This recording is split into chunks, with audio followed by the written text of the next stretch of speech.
Sana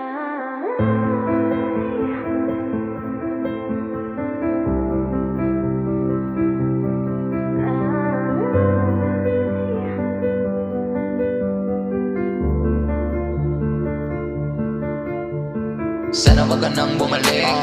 Ayaw ko na rin na mag-isip. Dahan-dahan ang tinatapik, mga mata ay pinipikit.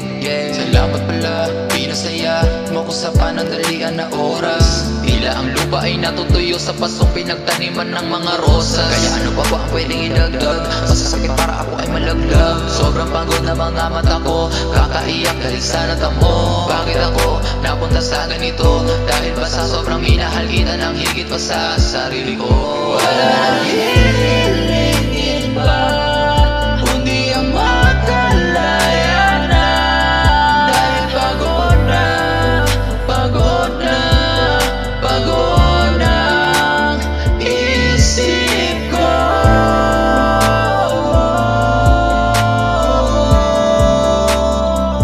Katahimikan ang kailangan ko. Parang museyong na luma, mga pader ay nasira. Ang dating apoy na lumiliyab, parang paunti-unting humihina. Dahil siguro sa sobrang napakalamig, mga pinaparamdam mo dati sa akin. Pag-ibig natin bigla na lang nadaig, kaguluhan ang tila sumira sa atin. Talagang ganito ba kabilis? Paano na lang pag na-miss? Oo, lahat ng ito ay di matitiis, na di makita ang ngiti mo na matatamis. Lalo na sa oras na to, isipan natin ay sobrang gulo. Puro galit na lang ang nakakalamang. Wala nang